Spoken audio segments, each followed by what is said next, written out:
The Police Service Commission has approved the promotion of the acting chairman of the Economic and Financial Crimes Commission, DCP Ibrahim Magu, to the rank of Commissioner of Police. 17 other senior police officers were also approved for promotion. The promotions presided over by Chairman of the Commission and the retired Inspector General of Police, Dr. Mike Okiro, was one of the high points during the meeting of the Commission's 27th plenary, which ended on Friday in Abuja, the nation's capital. What does this mean to the largely underfunded, under-resourced and largely depleted police force? Will the promotions aid the fight against corruption?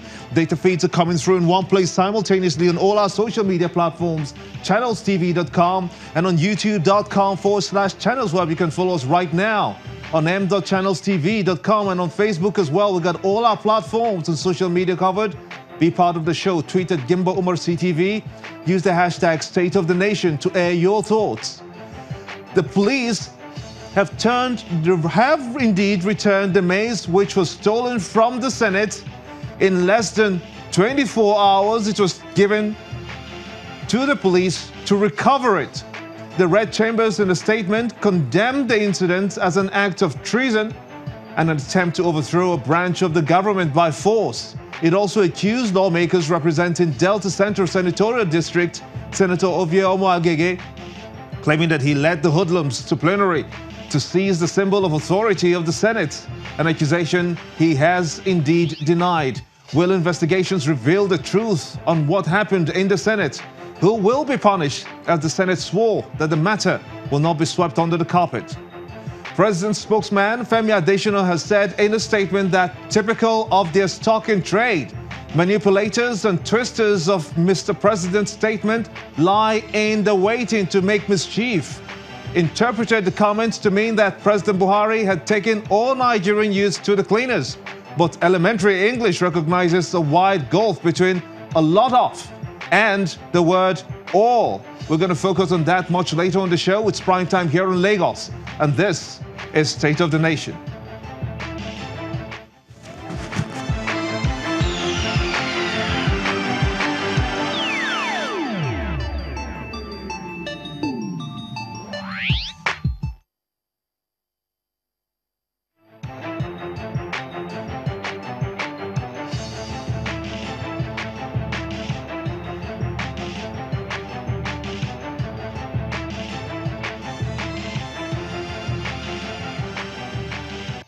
Welcome everyone in Nigeria and the rest of the world. I am Gimba Umar and this is State of the Nation. Right behind me, data feeds are still coming through on all our social media platforms in one place. Simultaneously be part of the show. Tweet at Gimba Umar CTV and use the hashtag State of the Nation to air your thoughts. Let's begin from the Senate.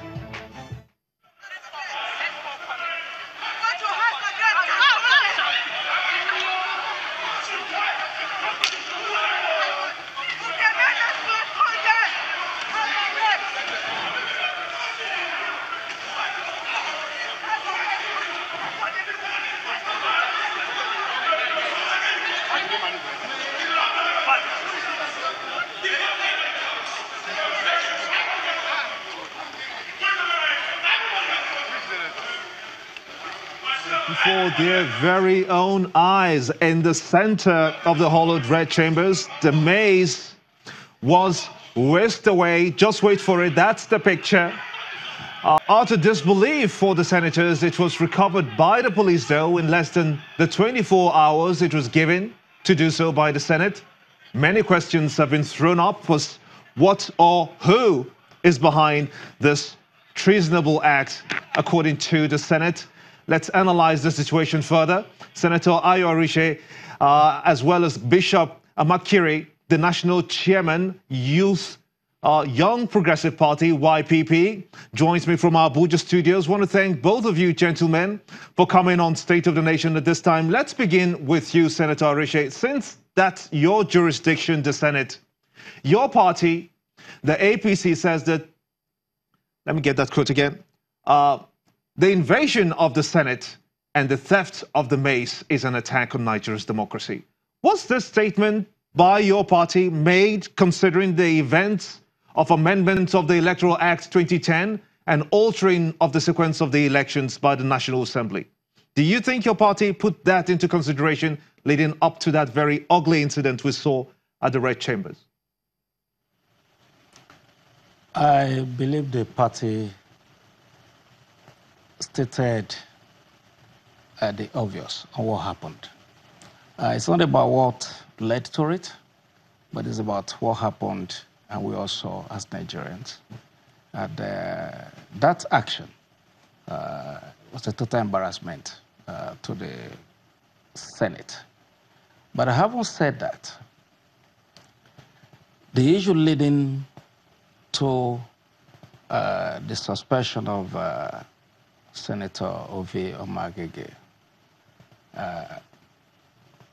could be linked to the statement on the ordering of the elections.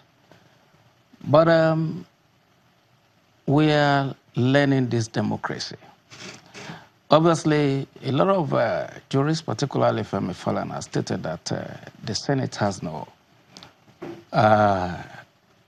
constitutional powers to suspend a senator.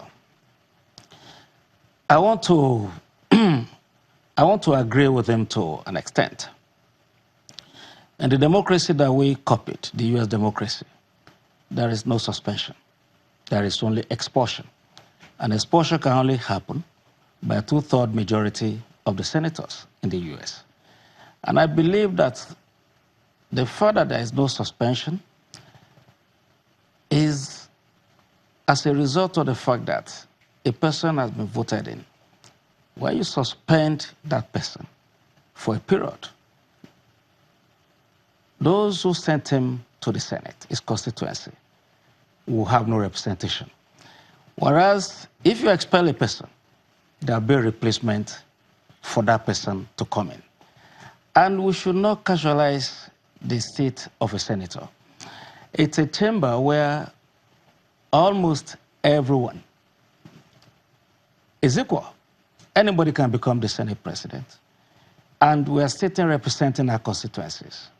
And so part of the weaknesses of our constitution, or even the order of the Senate, is the fact that we did not consider these things fully. We are just learning. Nobody expected this to happen at this point in time. And so the Senate will have to look at their rules and copy correctly what is going on in the democracy that we copied vis-a-vis the US Congress and the Senate in particular. So for me, I look at it that it makes a lot more rational sense.